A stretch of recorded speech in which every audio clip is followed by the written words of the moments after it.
90% இந்தியர்கள் முட்டாள்களான்னு சொல்லி எழுதியிருக்கிறாங்க. இதில் இவங்களோட நாட்டு மேலே இருக்கிற பற்று என்னன்றது புரியுது. கதையிலையும் அது இருக்கும்னு நம்புகிறேன். அது நிச்சயமாக இருக்கும். அது ஒன்று தோணுது. ரெண்டாவது, அடுத்து யுவன் சொல்லணும். இப்போ தயாரிப்பாளர் 5 பேர் ஒன்றா இணைஞ்சிருக்காங்கன்னா அது ரொம்ப பெரிய விஷயம். எல்லோரும் ஒன்றா சேர்ந்து படத்தை ரிலீஸ் பண்ணுறது அதை விட ரொம்ப பெரிய விஷயம். அவங்களுக்கு என்னோடய வாழ்த்துக்கள். ஸ்ரீகாந்த் தேவா நிகழ்ச்சியோட கதாநாயகன், அவருக்கு என்னோடய வாழ்த்துக்கள். யுவனை பற்றி சொல்லணும். என் கூட ஒரு படம் பண்ணுறதா இருந்தது. இந்த கால சூழ்நிலையினால் கொஞ்சம் தள்ளி போக வேண்டியதாச்சு.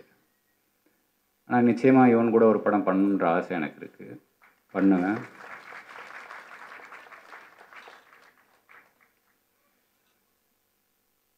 அது படம் பண்ணணும்னு முடிவு எடுக்கும்போது அதில் வந்து ஒரு பரோட்டா மாஸ்டர் அந்த கதைப்படி அது நாகூருக்கு அனுப்பி அங்கே பரோட்டா எப்படி போடுறாங்க, அது ஒரு அங்கே மாஸ்டர் வந்து பரோட்டா தட்டி அங்கேருந்து வீசுவார்.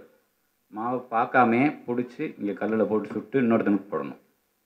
இதை ப்ராக்டிஸ் பண்ணோம்னா எப்படியும் ஒரு 20-25 நாள் ஆகும். சரி, போய் அந்த பையனை கூட கூட்டு போயிட்டு யாராவது ப்ராக்டிஸ் பண்ணி எடுத்து கூட்டுவாங்கன்னு போன ஒரு 4 நாள்லேயே திரும்பி வந்துட்டாங்க. ஏன், என்ன வீட்டில் ஏதாவதுன்னா, அதெல்லாம் ஒன்றும் இல்லை, கற்றுக்கிட்டாங்க பையன். 20 நாள் கற்றுக்கிட்டு இருக்க வேண்டிய விஷயத்த 4 நாளில் கற்றுக்கிட்டான். அதே மாதிரி உடம்பு குறைக்கணும்னு சொல்லி சொன்னபோது ஒரு 20-25 நாள்லேயே ஒரு 10 to 15 kg ரொம்ப ஈஸியாக குறைச்சான். அந்த ஒரு கடுமையான உழைப்புன்னு ஒன்று இருக்கு இல்லையா, அது இவன்கிட்ட இருக்குது.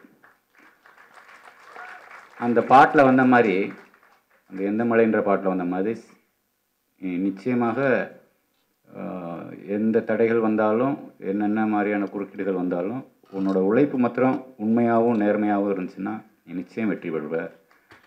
அதுக்கான வாழ்த்துக்களை என்னோட தெரிவிச்சுக்கிறேன். மொத்தத்தில் இந்த படத்தோட சம்மந்தப்பட்ட அத்தனை தொழில்நுட்ப கலைஞர்களுக்கும் அனைவருக்கும் என்னுடைய மனமார்ந்த நல்வாழ்த்துக்கள். நன்றி.